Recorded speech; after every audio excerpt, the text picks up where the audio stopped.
When a country gets rich, they usually stay rich. However, the Netherlands is a somewhat unique case, because it became wealthy twice. First in the 16th and 17th century, then it stagnated for about 200 years, and then it became rich a second time during the 19th and 20th centuries. And in this video, we are going to look at both of these cases. But to understand how the Netherlands became wealthy, we first need to look at Chapter 0. The creation of the Netherlands.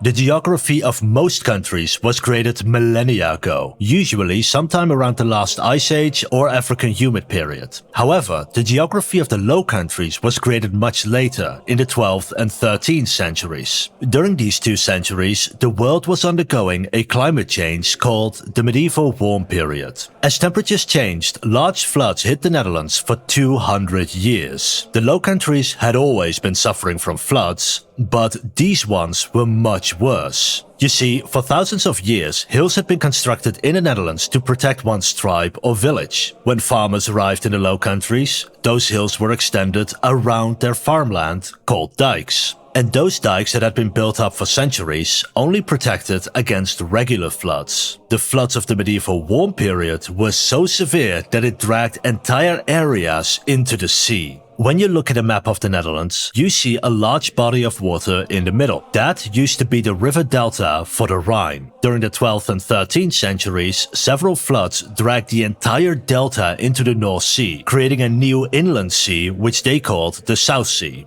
because it's south of the North Sea. Through a process of natural selection, people living on higher elevations survived those floods, and causing those in the low-lying areas to flee towards towns and cities on those higher elevations.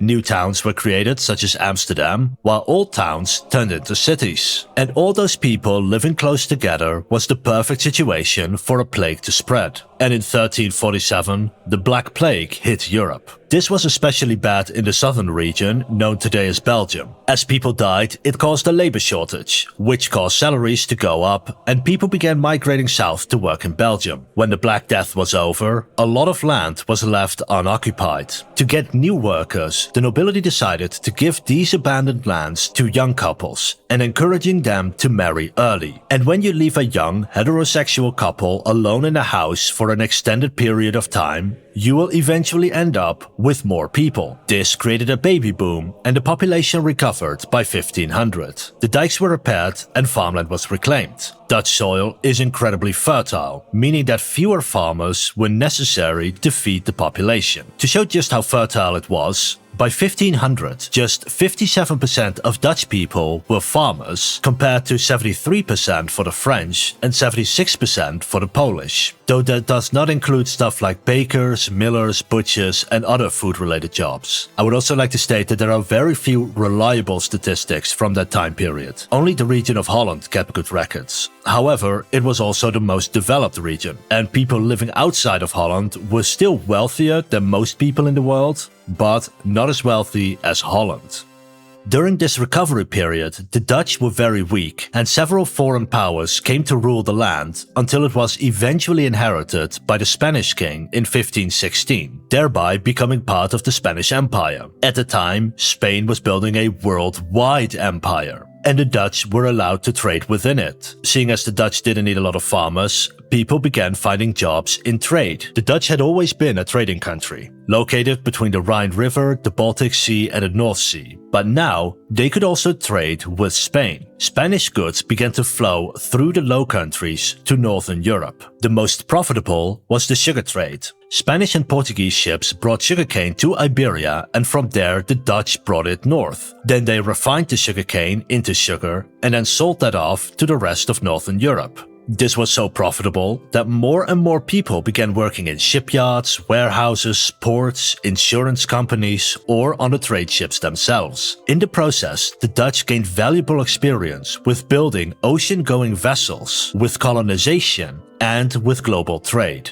The Low Countries were earning so much money for the Spanish king that he wanted more control over the region. And that meant centralizing the government. You see, the way most countries worked at the time is that they had a few large cities. Those cities controlled most of the trade, produced most of the weapons, and had the largest armies. If you controlled those cities, you controlled the country. because from there the king can enforce his will over the weaker towns and villages surrounding the city. But this is not possible in the Netherlands, because there are no major city in the country. Instead, there are a lot of small and medium cities spread all over. So, to control the Dutch, you will need to control dozens and dozens of cities. Before the 19th century, that was basically impossible. And so the ruler of the Dutch would have to get the consent of the Dutch, or else they would face dozens of rebellions from dozens of cities. And that is exactly what happened in the end. The more the Spanish Empire tried to gain power in the Low Countries, the more the Dutch resisted. And over the decades, this caused a split within culture, religion, and politics. Until in 1568, the Netherlands started a revolt that turned into the 80 Years' War and eventually declared independence in 1581, forming the Dutch Republic. Chapter 1. The Dutch Golden Age. I'll add a gold filter for effect. When the Dutch declared independence from Spain, they cut themselves off from its trade network. The Spanish in turn needed Dutch sugar refineries for its trade, and so they occupied the southern areas with an army. However, the north remained independent. The most powerful of those northern regions was called Holland, located here. Holland controlled most of the trade, but now that trade was largely cut off. In order to regain that trade, the Dutch invested in their own worldwide trade network using the experience they gained under the Spanish Empire. They built trade forts to resupply ships, signed trade deals with local rulers, and established colonies. Just 15 years after independence, in 1596, the Dutch reached East Asia, and in 1609, they established the very first major colony in the Banda Islands, located here. The Banda Islands were the only place growing a very special spice called nutmeg. The Dutch looked at that and saw an opportunity. They could colonize the island, commit a genocide, and then take over the entire nutmeg trade. Afterwards, they sold this nutmeg for a ridiculously high price. The profits were then used to maintain the colony and make investors in the Dutch Republic very rich. And rich people want to get even richer, so they invested their profits in even more colonies and trade missions, creating a global network trading spices such as pepper, nutmeg, maize, cloves, as well as textiles, porcelain, silk, and tea. This trade earned them so much money that this became known as the Dutch Golden Age. But this golden age wasn't all about trade and colonization. You see, while the Dutch were wealthy, their population was relatively small. Compared to the Spanish Empire, the Dutch were weak, and so the government began to heavily invest in its most productive sector, trade. All those colonies and trade missions would be combined under a single national company. That company would combine the strengths of Dutch traders to build better ships, conquer new markets, and establish more colonies. But there was still a major risk involved. The Spanish might sink fewer ships, but if it's your ship on the bottom of the ocean, then you lose all your money. In order to reduce that risk, over the past centuries, merchants developed the concept of shareholders. So instead of one person owning 100% of one ship, you now had one person owning 10% of 10 ships. And over time, this concept was expanded to not just ships, but also buying a share in a company. This was usually a private affair. A rich person tends to have rich friends, and so they come together to split the cost of an investment. However, it was not possible for a random person to buy a share in such an investment. The Dutch Republic changed this with the concept of the stock exchange. Anyone with enough money could go to a stock exchange and buy a share in a company or a trade mission. This allowed the middle class to invest their own money into the Dutch economy and thereby increasing economic growth. In order to enforce these rules, the Republic created a court system that made sure people obeyed their contracts, so a merchant could always be sure that a deal made in the Dutch Republic would be honored. Foreigners saw the Republic as a safe investment, and so they came there to buy Dutch shares as well. This gave the country even more money to invest, resulting in new companies emerging that sold new products to make agriculture more efficient, better machines for industry, and general scientific advancements. As a result of this system, the Dutch Republic became a major world power despite its size. It became so powerful that in 1672, England and France put their differences aside to fight the Dutch together. And you know something big is happening when England and France decide to work together. Along with Munich and Cologne, they invaded the Dutch Republic on all sides. Then they stopped trading with the Dutch, and finally they attacked Dutch trade routes. In order to defend their empire, the Republic had to increase taxes to pay for an army and navy that could actually defend itself. However, with their trade routes under attack, the Republic earned less money, and as a result, they had to drastically increase taxes on the Dutch themselves. Eventually, the empire cost more money than it earned, and the Republic lost several colonies during these wars, until by the late 17th century, the Republic was no longer considered a major world power. Trade had decreased and the economy stopped growing. The Dutch Golden Age had come to an end. Chapter 2: The Age of Stagnation.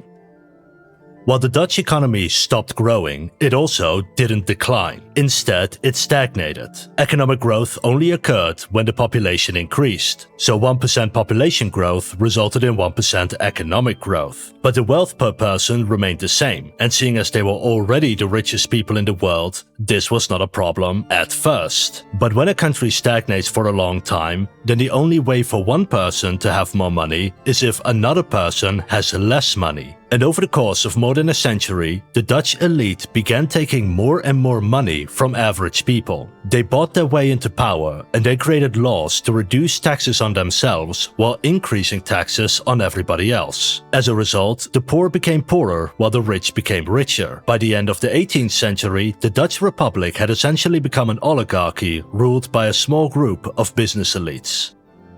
And while the Republic was stagnating, other countries were advancing. By the late 18th century, the English surpassed the Dutch as the wealthiest people in the world, thanks in large part to the adoption of the steam engine. Once the steam engine was proven in England, it could then be exported to the Dutch.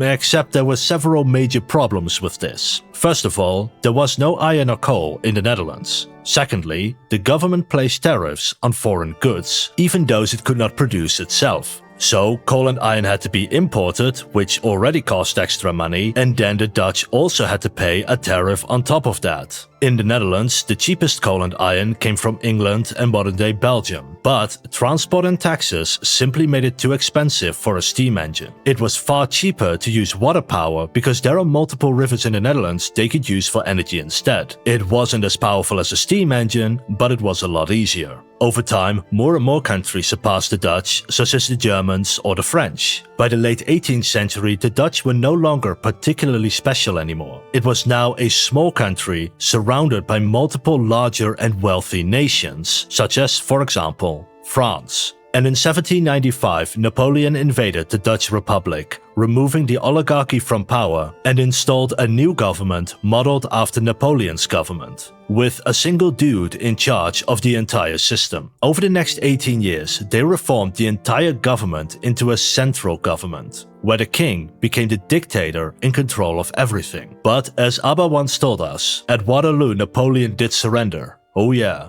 And the great powers of Europe reorganized the entire continent. What this meant for the Dutch is that it would keep its central government, keep its monarchy, but get a new king called Willem I. Willem recognized that the Netherlands was technologically behind and wanted to turn it into an industrial nation like its neighbors. And because he held all the power, he began enacting a wide range of reforms to make that happen, such as in tax policy, infrastructure, and investment. There was just one small problem with this. It's not possible to know everything about finance, soil quality, agriculture, food distribution, canal construction, industry, and everything else that a government needs. But Willem I sure thought he knew everything, and he had the final decision over everything. He ordered the construction of a lot of canals with varying success. Ordered the construction of the first rail line between Amsterdam and Haarlem, even though investors and industrialists wanted the rail line to run between Amsterdam and Rotterdam, the two largest cities. He introduced torture for criminals, he created a central bank with the goal of making himself and other investors wealthy instead of serving the country, and much more. In short, his policies did little to improve the economy of the Netherlands, and so it continued to stagnate.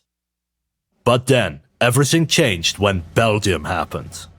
After Napoleon was defeated, the Netherlands was given the region now known as Belgium. And in 1830, the Belgians declared independence from the Netherlands. But all the steam engines, iron mines and coal mines were in Belgium. So when they declared independence, the Netherlands lost its steam-powered industry, and that included all the taxes it generated. Without the Belgians, the Dutch lost a significant amount of money. This forced the king to look for new sources of income. The first place they looked for money was in the colonies. The raw materials being produced there would no longer go to Belgium now that they were at war. So they created a system in the Dutch East Indies colony when native farmers had to use around 20% of their land to grow cash crops like indigo, cotton or sugarcane. They then had to hand it over to the Dutch, and the Dutch then sold it off on the world markets. The profits from this went to the government. Within years, it accounted for a quarter of the government budget, and in some years, it could even go up as 50% of the budget. The second way they wanted to earn more money was to invest in Dutch industry to replace the Belgian industry. Not only was Belgium banned from buying raw materials from the Dutch colonies, but they were also banned from selling manufactured goods to them. And so Dutch textile manufacturers no longer had to compete against Belgian steam power, meaning they suddenly had tens of millions of customers who could only buy manufactured goods from the Netherlands. From the 1830s onward, the textile industry began to grow thanks to its trade with the Dutch colonies. To show you the impact, in 1834, 7.4% of all textiles sold in the colonies were Dutch. By 1840, this had risen to 70%. These goods were produced using the very same materials the native people handed over to the government. As a result, workshops grew larger, employing dozens of people, but still did not adopt the steam engine because it was still too expensive.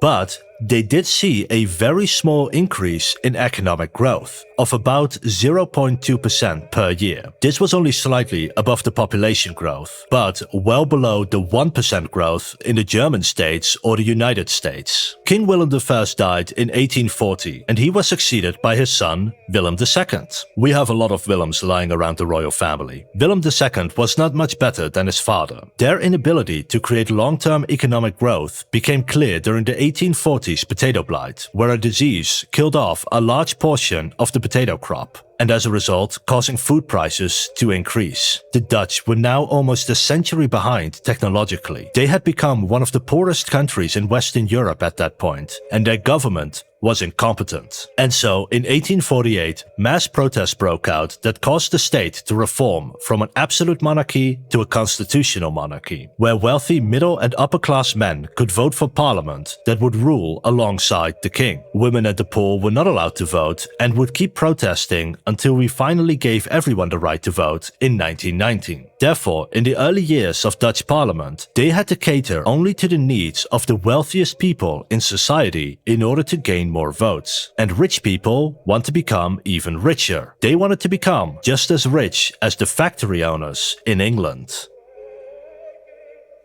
Chapter 3: Early Industrialisation. From the 1850s onward, the government actively encouraged industrialization because it would win them votes. They offered loans to buy steam engines, removed tariffs from iron and coal, and created a nationwide infrastructure plan with roads, canals, and railroads to transport goods to and from factories. Because they were a century behind technologically, they could just copy what everyone else had already done. Because by then, the steam engine could already be used in a wide range of sectors such as sugar refineries, bakeries, potato starch, and textile industry. The reason these industries adopted the steam engine first is because those engines are expensive. While you can produce more, you also have to spend more. So to earn a profit, you needed a lot of customers. Everybody needs food and clothing, meaning that no matter how poor your customers are, they will always be buying your goods. To avoid another revolution due to a food shortage, the government invested in fertilizer plants and seed drill technology to grow more food with fewer people. As a result, food prices dropped steadily over the following century. In 1870, around 70% of an average household budget went to food. By 1950, this had dropped to just 40%, and by 2020 to around 10%. As agriculture became more efficient, it needed fewer workers, and so people moved from the farmlands into the cities in order to work in industry and services. While industry was slowly becoming a much more important part of the economy, it did not employ a larger percentage of the population. Between 1600 and 1850, agriculture employed around 40% of workers, industry also around 40%, and services around 20%. But with the Industrial Revolution, that slowly began to change. At first, people left farm work to move into the service sector, while industry remained roughly the same. The amount of people working in industry grew at around the same rate that the population grew. So while there were indeed more factory workers, the percentage of people working in industry remained about the same. By the 1870s and 80s, the Netherlands was fully industrializing, and companies no longer needed government support to expand. And the Dutch people were getting wealthier, with salaries doubling between 1853 and 1880. The Netherlands had finally advanced enough that it could compete on the international market. Between 1800 and 1850, about 20 to 30% of the economy consisted of exports. This grew to around 60% between 1870 and 1913, especially popular with semi-finished textiles for German factories. To facilitate this trade with Germany, both countries created a railroad connecting the port of Rotterdam with the industrial heartland. In the process, the Netherlands became a transit point for goods going to and from Germany. By the late 19th century, the Netherlands was only about 20 years behind in technology, but most of the new wealth went to factory owners. While the workers were getting wealthier, the factory owners were becoming wealthier a lot faster. This caused inequality to increase and eventually resulted in a socialist movement demanding higher wages, better working conditions, and shorter working hours. Fearing a full socialist revolution, the government implemented many of these reforms to make life easier for average people. Child labor was outlawed and replaced with schools to teach children more advanced skills so they could be more productive workers and earn more money. Children born in the lower class could work their way up to join the middle class as an adult. This growing middle class had more money to spend and began buying more goods made in Dutch factories. By the early 20th century, this growing middle class became the main economic driver of the Dutch economy. In turn, this new wealth allowed the government to enact large-scale infrastructure projects in the early 20th century, such as a telegraph network, a national sewer system, national vaccination programs, and a nationwide electricity grid. People could now turn on the lights at home, and that gave them an idea. Steam engines are very large and need constant supply of coal. By switching to electricity, they could replace all the steam engines in all of their factories, so they no longer needed to pay for expensive coal shipments every single day. And instead, they could use smaller electric machines that only needed a power cable. By World War I, the Netherlands was catching up to other Western European countries, with a 1 to 2% GDP growth per year. To show how advanced the Netherlands had become, in 1916, they built their first military airbase, just 13 years after the first airplane took off from the ground. As the Netherlands entered the 20th century, salaries became so high that even low-skilled labor became expensive, such as basic textiles or sugar refineries. But because they do not require a lot of skills, it's easy to move them to a region with low salaries. And in the case of the Dutch Empire, there was one place with a lot of people and low salaries: the colonies, especially the region now known as Indonesia. Indonesia already produced most of the cotton and sugarcane. So, putting a factory next to the farms also reduced transport costs. All of a sudden, Indonesia started industrializing as Dutch factories moved to Southeast Asia. Those factories needed more raw materials, so they built fertilizer plants in Indonesia to improve agriculture. By 1910, 25% of all Dutch investments were made in Indonesia. Profits from that went straight back to the Netherlands, and any extra income Indonesians might have earned was taken away again through higher taxes. The steady growth of the Dutch economy made the Netherlands a safe investment. This became incredibly important in 1914 during World War I. All the major trade partners of the Netherlands went to war with each other: Belgium, France, the UK, and Germany. The Netherlands declared itself neutral. In fact, it had not joined a European war since Napoleon. The only wars it fought were to expand its colonies. During this conflict, factories that once sold to the Netherlands now created weapons for the war. As a result, trade suffered, and the Netherlands suffered shortages. After the war was over, Western Europe suffered another major economic crisis. Because World War I was the most expensive war up to that point. In order to fund it, the governments borrowed a lot of money, particularly from the USA. When the war was over, they had to repay the US, and Germany, as the loser of the war, had to pay reparations. As a result, all major trade partners now had to send money abroad instead of rebuilding their own countries. This caused an economic recession in Europe in the 1920s, which became even worse in 1929 when the USA also suffered a recession called the Great Depression. Governments were afraid that their businesses were unable to compete against foreign countries, so one by one they enacted tariffs on foreign trade. As you might remember, 60% of the Dutch economy relied on foreign trade. So, when all their trade partners put up trade barriers, the Dutch also went into the Great Depression. And after the Great Depression, they were invaded by Germany in 1940, surrendered after a week, and were occupied for 5 years. In the process, 100,000 people were killed in camps, cities were in ruin, and major infrastructure was destroyed. Chapter 4: Catching Up. When the Netherlands was liberated in 1945, its economy was in ruin, but it also provided them with an opportunity, because all their neighbors were also in ruin. So they were now on equal footing for once. With so many factories destroyed or converted into weapons manufacturing, it meant there was a shortage of almost every consumer good everywhere. Seeing as the Netherlands was a major trade country, it could sell those goods to millions of potential customers in France, West Germany, the UK and Belgium. But to build up that industry, they needed money. And in came the USA with the Marshall Plan. They would fund Western European rebuilding efforts, and in exchange, those countries would join the US Free Trade Network, buy more US goods, and fund a military that could defend against the Soviet Union.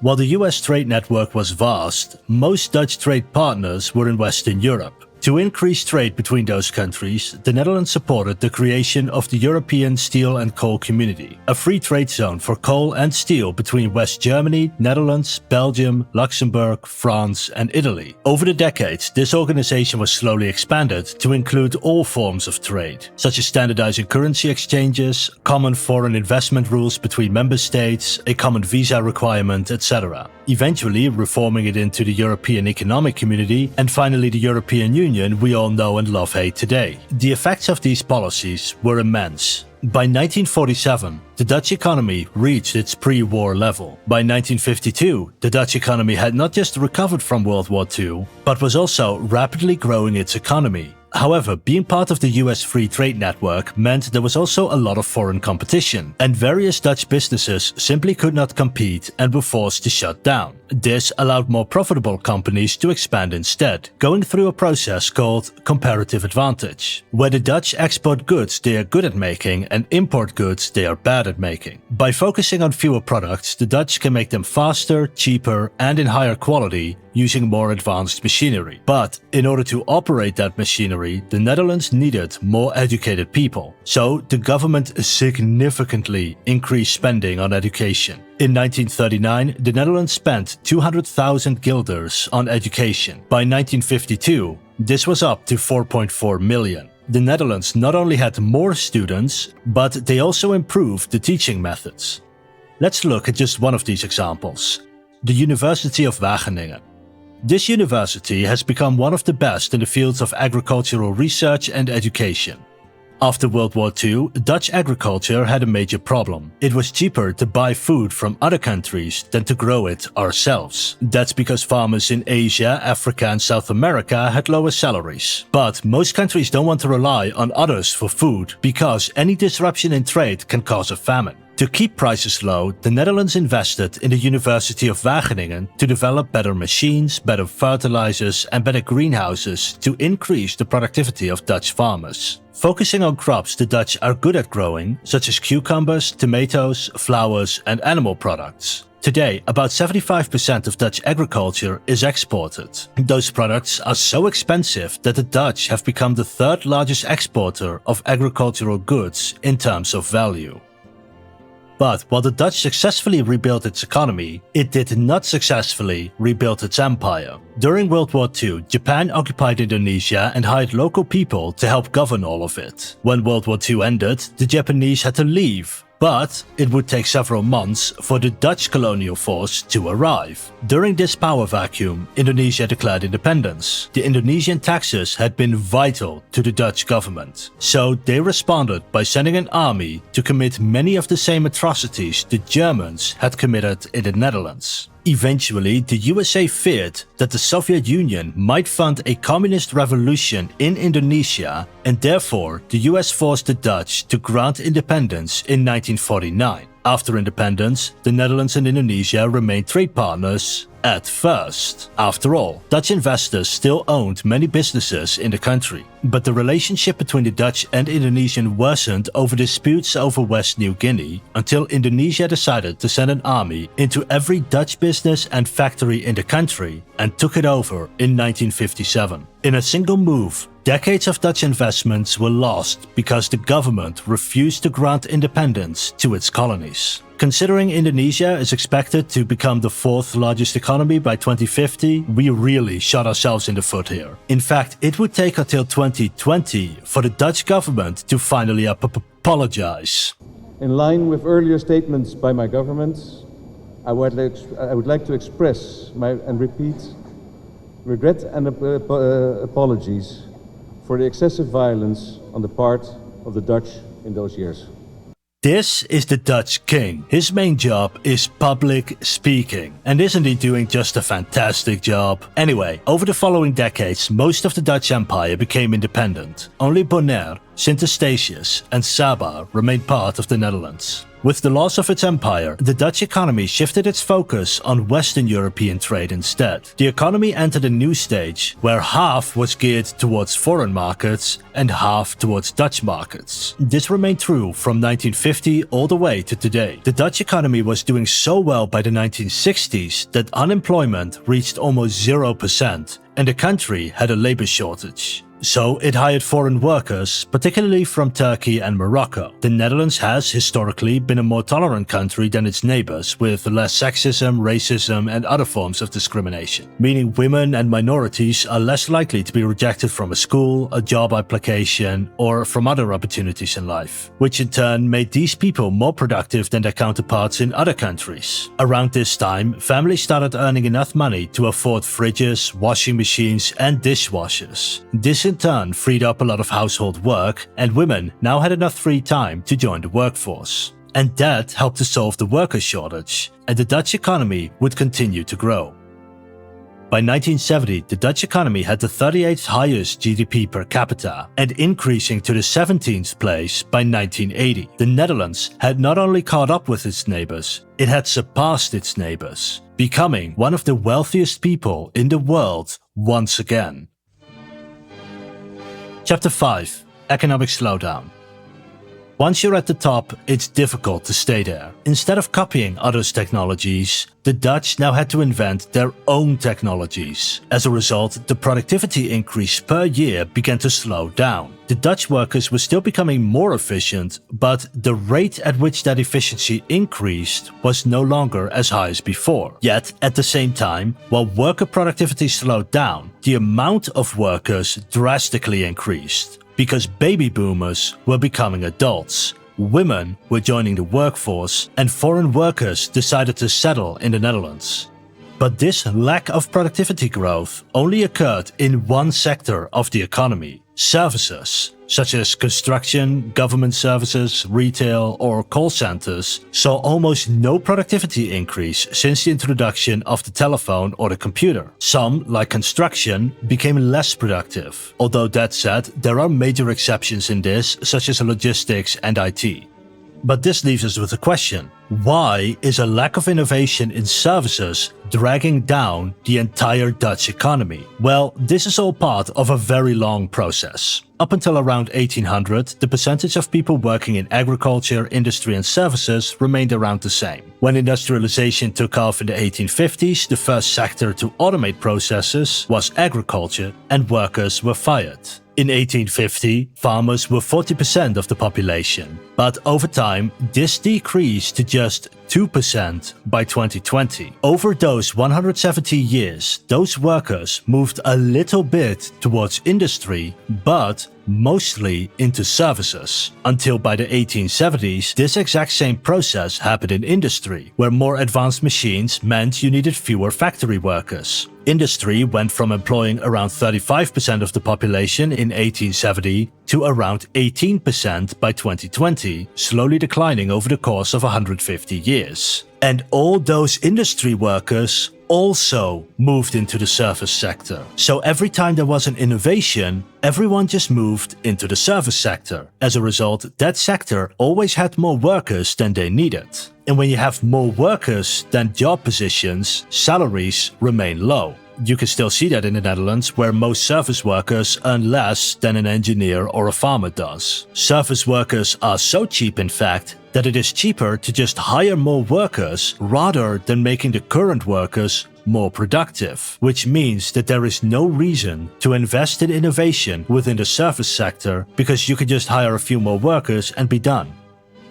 To fully understand this, let's look at labor productivity per sector. Between 1950 and 2020, agriculture became 20 times more productive. Industry became 5 times more productive. And services? You can barely even notice an increase in services, but it's almost twice as productive. In essence, the service sector has not undergone a major revolution like agriculture or industry since World War II. And when we zoom in on services, we see that this growth is very uneven. The largest productivity increase comes from healthcare, because we develop better medicine so we can save more people in a time period where we have more elderly people, so more patients. To give just one example, an MRI machine or an X-ray needs relatively few people to operate, while providing for a lot more patients than exploratory surgery could do. The increase in medical productivity is largely because of the incredible high amount of investments in medicine. I think that we as a species have just collectively decided that we need to finish the medical science track, where we just know everything there is to know about medicine and biology so we can cure everything, but we don't really have that drive for a lot of other services. Then we generally want to see a profit, which is where IT and logistics saw significant increases in productivity in the past decades. But all these highly productive service jobs have a problem. They don't have enough workers. By the 21st century, the Netherlands began suffering a consistent labor shortage in engineering, IT and healthcare. Therefore, the fastest way to make people healthier and grow the economy is to have more workers who do the most productive jobs. But those productive jobs require a good education, so the government first had to spend more money on universities. But this wasn't handled properly because most students did not choose to study in the fields where labor shortages were the highest. If we once again look at where people go to work and compare it to which sectors are the most productive, then we see that the more productive an industry is, the fewer workers it has. There are many reasons for this. First of all, technology makes people more productive, so you need fewer people to produce the same amount of goods. And if they are already producing as many goods as there are people willing to buy them, then you can't hire more people because nobody is buying what they produce. But that's not a problem for the Netherlands, because Dutch agriculture, industry, IT, hospitals and several others have far more customers than they are able to produce for. Instead, the problem the Netherlands has is education. Becoming an engineer, a programmer, or a doctor requires years of education. And I don't mean something easy like marketing or economics. This is what I studied, and in most classes, teachers told us that any answer was correct as long as we had the right arguments. You can't get away with that in physics. You can't argue with the laws of nature. You have to actually understand what you're doing.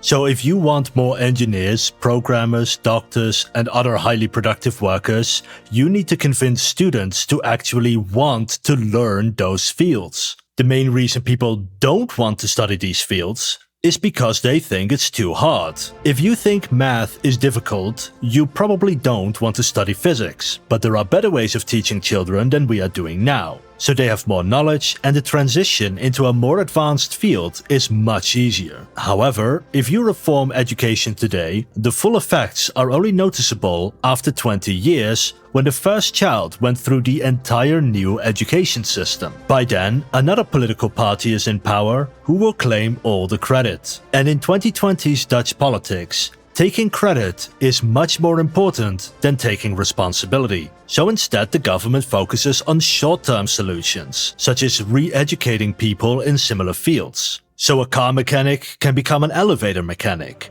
but that doesn't solve the overall shortage of mechanics.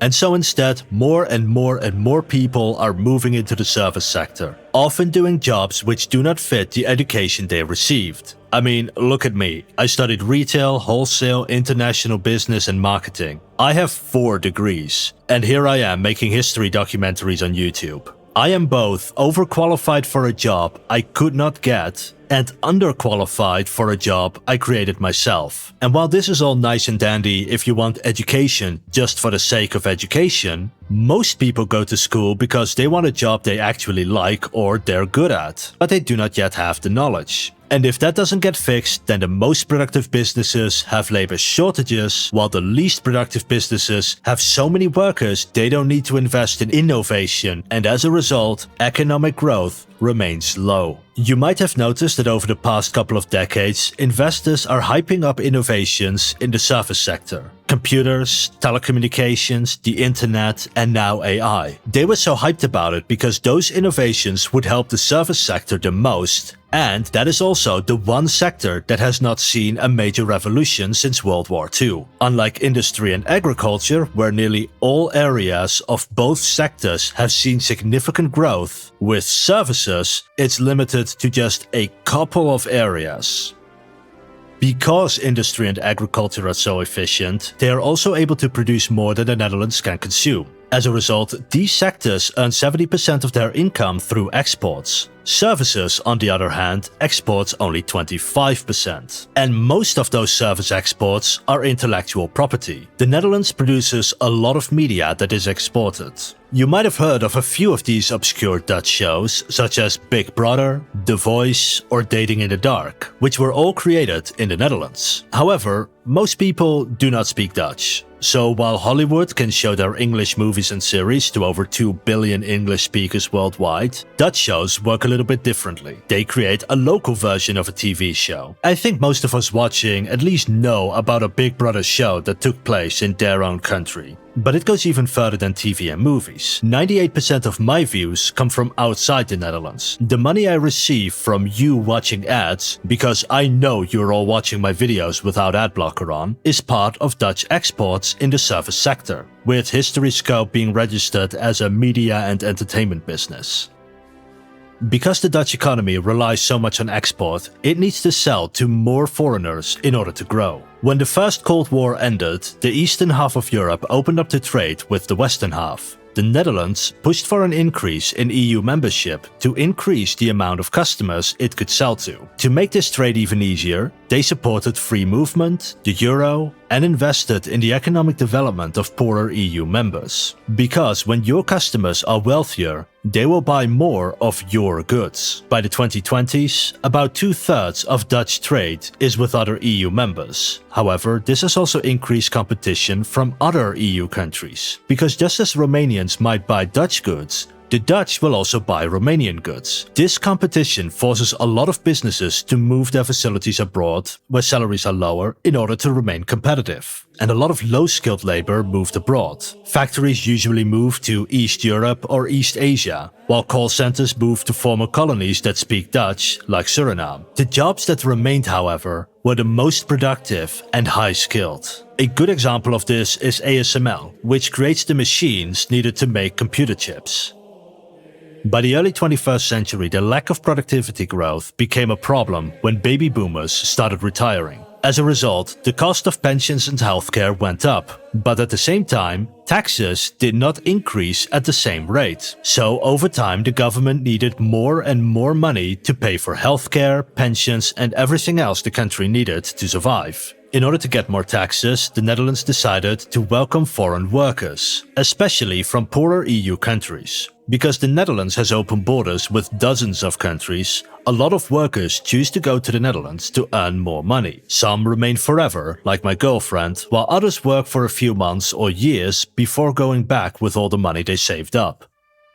However, many of those new workers coming to the Netherlands do not enter the jobs where baby boomers are retiring, such as construction, plumbers or mechanics. Meaning more and more companies face labor shortages, either in highly productive jobs like industry or vital jobs to keep the economy running like construction. After all, if you want to build an electricity grid, a factory or just housing, you need construction workers. But we don't have enough of them, and as a result, we cannot build enough of anything, causing economic growth to slow down to the point where the Dutch economy cannot keep up with other developed countries.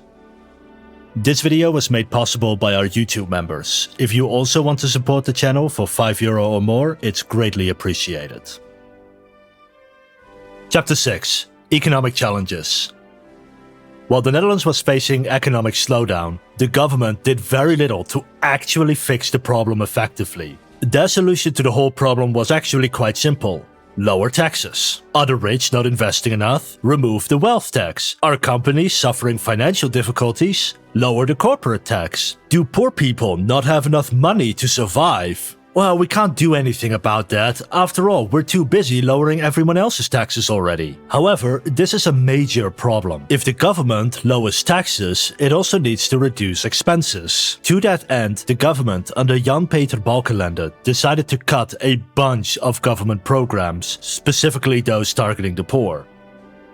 Then, the 2008 Great Recession and the 2009 Euro crisis caused various banks to default. This in turn caused an economic recession in Europe because banks hold everyone's money. The EU and Dutch response to the recession was to cut government spending, with the idea that if there is an economic crisis, there is less tax income, and therefore the government shouldn't borrow more money, but should instead cut spending. And we got a new government who loves cutting spending, under the leadership of Prime Minister Rutte. You might recognize him. He became Secretary General of NATO in 2024. His government decided to reduce spending on the government by making it more efficient. There was, however, one small problem with this approach. It usually didn't work. Let's give a few small examples. In order to make schools more efficient, government inspectors had to focus on only the schools with confirmed problems. By checking fewer schools, they also had to hire fewer people. While this reduced cost, it means that a school with unknown problems goes completely undetected for decades, and their problems pile up on top of each other until it's finally too late. Another example is mental health care. The central government decided this should be handled by local governments, with the idea that local governments know the needs of local people better. However, most local city councillors don't have a psychology degree or a sociology degree, and they don't have the budget to hire a team of experts like a national government could. Because of this, the quality of mental health care has decreased while the cost has increased. Various counties, including the one I live in, simply ran out of money, and the central government didn't give them more money because, well, they had already saved the money. So, the local governments decided to increase the taxes of trash pickups so they can afford mental health care. If at this point you start being confused, it's okay, so are we. In fact, we are so confused in the Netherlands that the amount of confused individuals with a psychosis or other mental issues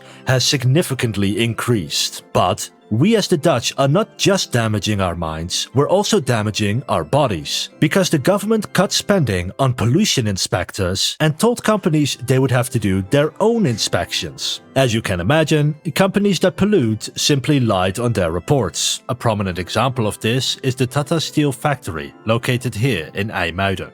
A byproduct of producing steel is metal slag. This is a toxic cocktail containing chromium, vanadium, barium, nickel, and lead. When you ingest this, it will slowly build up over your lifetime, causing developmental problems in children and lung and heart disease for adults. In the Netherlands, this toxic byproduct was, of course, classified as a secondary construction material and is used in making cycling roads, parks, sports areas, or even school playgrounds. Every year, around 600 to 700 tons of metal slag is created. That is more than the Netherlands can use in construction. As a result, large landfills were built in these locations. When it rains, the material slowly seeps into the soil, then the groundwater, then plants, then livestock, and eventually humans. And the Netherlands is a trade country. So of course, part of our pollution ends up abroad. I'm sure Germany and Belgium just love having us as their neighbors.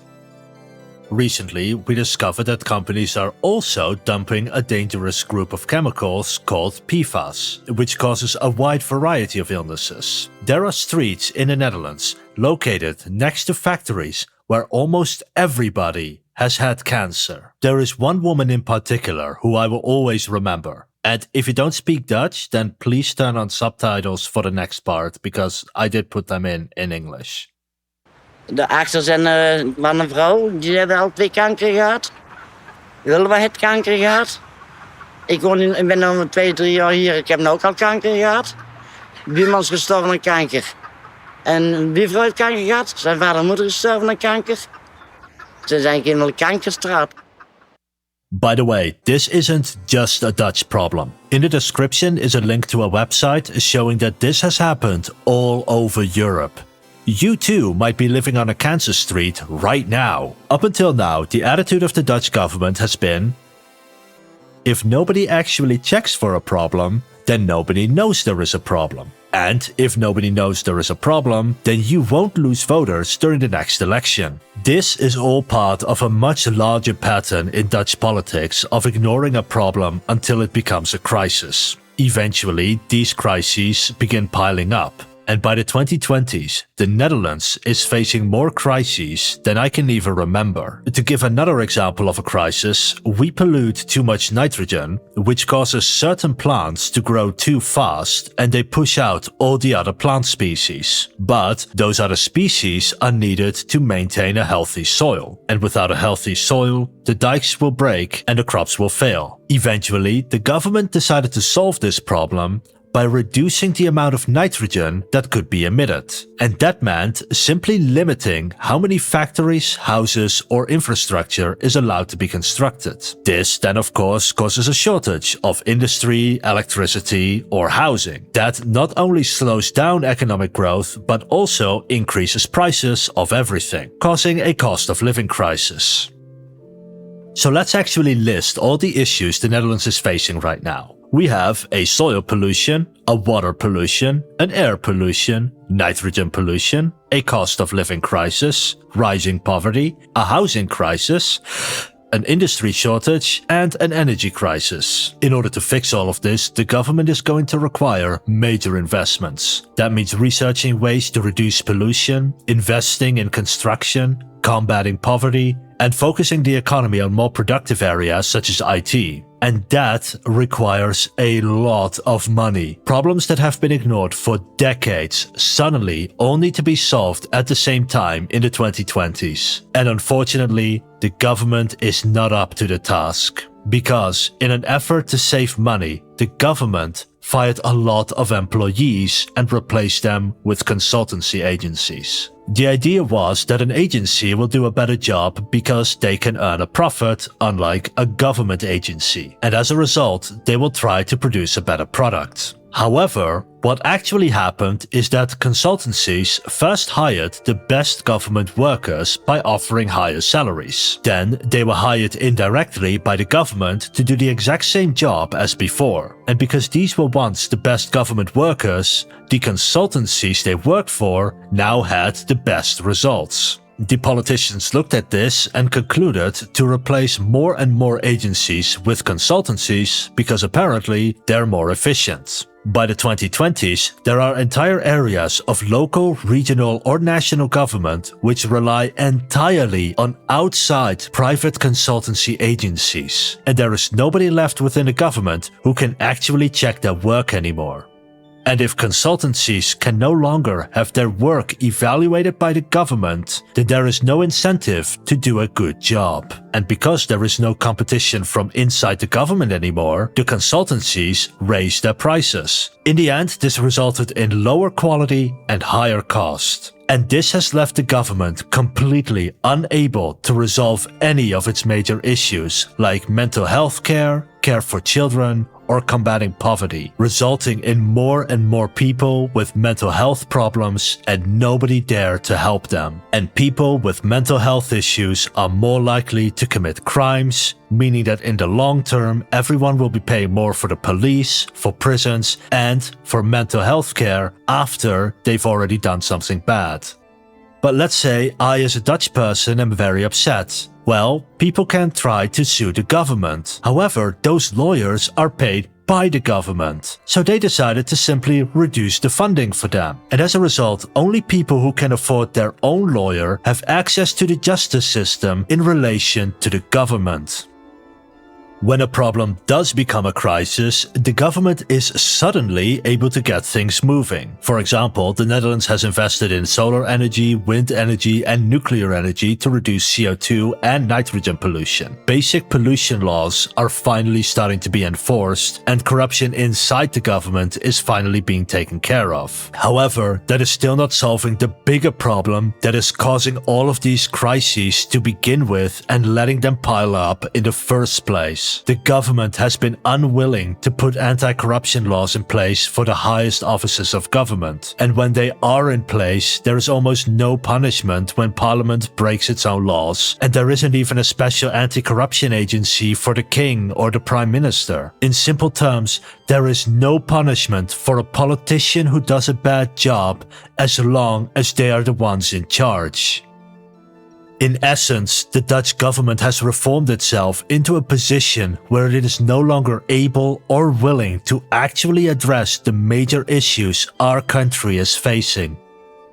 Right now though, the Netherlands is still in a strong position. Whether that will remain the case, however, highly depends on what the Netherlands will do in the 2020s and 2030s. Will we reform our government back into a functional state again, or will we slowly fall behind like we did after the Golden Age? So far, we're still the 19th largest economy in the world and the 5th largest in the EU, with the 6th highest median income. In short, we have all the tools at our disposal to solve every issue we are facing. We are not a poor country. We do not have a lack of money, we do not have a lack of resources, and we do not have a lack of skills. What we do lack is a government that can actually utilize them. I don't usually give my personal opinion in my videos. I'm not really concerned with advertising one political idea over another. At most, I point out the up and down sides of a system. However, seeing as I am Dutch and I'm living through the consequences of the last 700 years of Dutch policies, and I got a little bit drunk as I started recording chapter 6, so I think this is as good a time as any to give my own thoughts.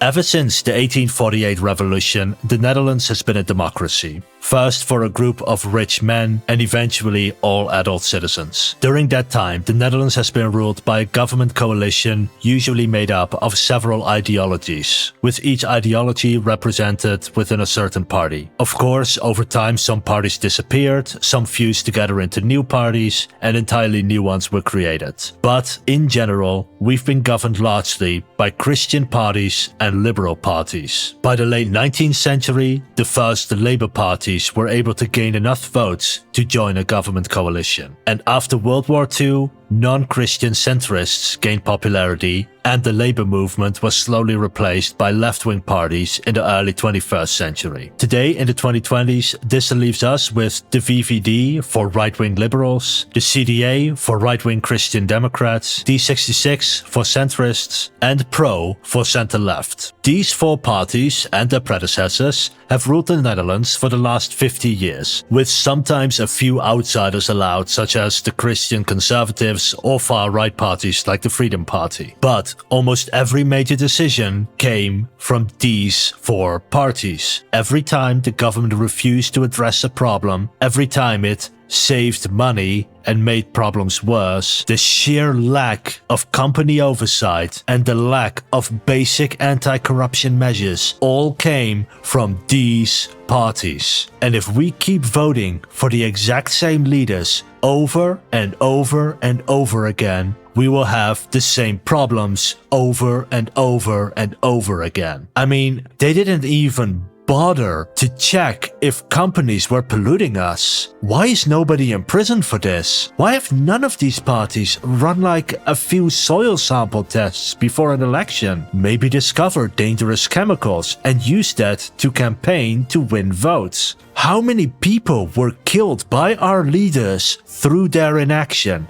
and not a single one of them is in prison? Anyway, I don't have a good way of ending this, so this was Avery from History Scope. Thank you for watching. I'm gonna go punch a pillow or something.